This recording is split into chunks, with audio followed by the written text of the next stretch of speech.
Bismillahir Rahmanir Rahim.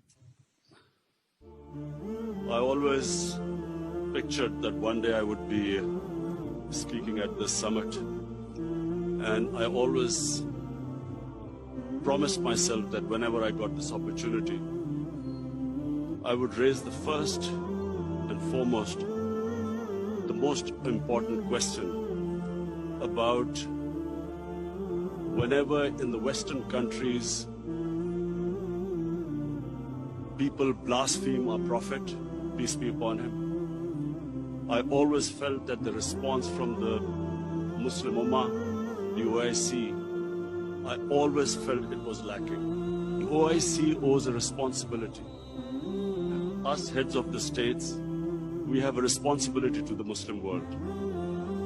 When anyone in the Western world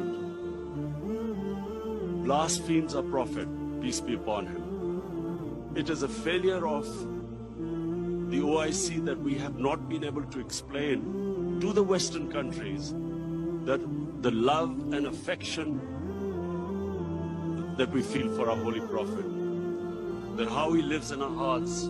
It was up to us to explain to the Western people that the amount of pain they cause us when they ridicule or mock our Holy Prophet. We must, in the forums like the United Nations, forums like the European Union, we must explain to them that they cannot hurt the sentiment of 1.3 billion people under the garb of freedom of expression. The Jewish community has very successfully explained to the world that any misinterpretation of the Holocaust gives them pain. And so the Western world views Holocaust with a lot of sensitivity. But that sensitivity is lacking when they come to talking about our Holy Quran or our Prophet, peace be upon him. So I feel that this forum must take it upon itself to explain to the Western world through these forums what it means to us and how we love and respect our Holy Prophet. Secondly, the Western world has very, through ignorance partly and willfully, they have equated Islam with terrorism or radical Islam with terrorism. Religion has nothing to do with terrorism. This attack in New Zealand by this gunman who goes into a mosque and shoots 50 innocent people is because they cannot understand that Islam has nothing to do with terrorism. And they have this indoctrination that somehow whenever a Muslim is involved in terrorism, it's something to do with Islam. Before 9/11, 80% of the suicide terrorist attacks were by Tamil Tigers. But no one blamed Hinduism for it. When the Japanese in the Second World War indulged in kamikaze pilots who blew themselves up on American ships, but no one blamed the Japanese religion for it. We, the heads of Muslim states, have not been able to explain to the West, not powerfully enough, that Islam has nothing to do with terrorism. Political struggles have everything to do with terrorism. Muslim freedom struggles or Muslim freedom political struggles are delegitimized when they are termed as because of Islamic radicalism. For instance, after 9/11, the people of Kashmir have been conducting a political struggle for their freedom.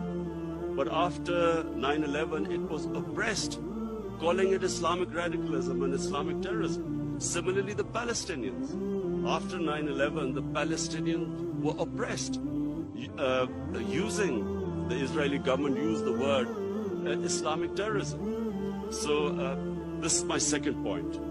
I feel that from this forum, we must take a stand. We must de-link terrorism with Islam. Finally, Mr. Chairman, I would like to say that this is 50 years of OIC, and we all must again reiterate that how this organization came was because of the Palestinians being deprived of their homes, their rights. their human rights, their democratic rights. And so we reiterate again that there is no solution but a two-state solution in Palestine. East Jerusalem must become the capital for the Palestinian people.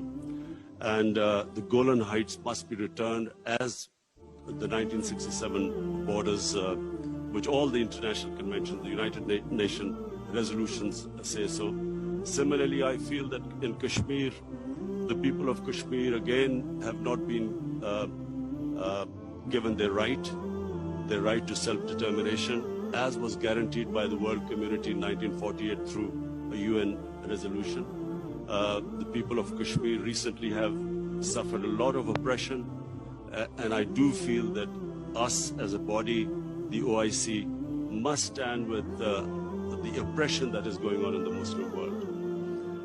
I finally want to thank again King Salman bin Abdulaziz Al Saud for his great hospitality. I especially want to thank we had the great opportunity to go to visit the Rawza Rasul in Medina yesterday, and from me and my delegation, we want to say that it gave us the greatest happiness and pleasure to be able to visit the mosque. Thank you very much.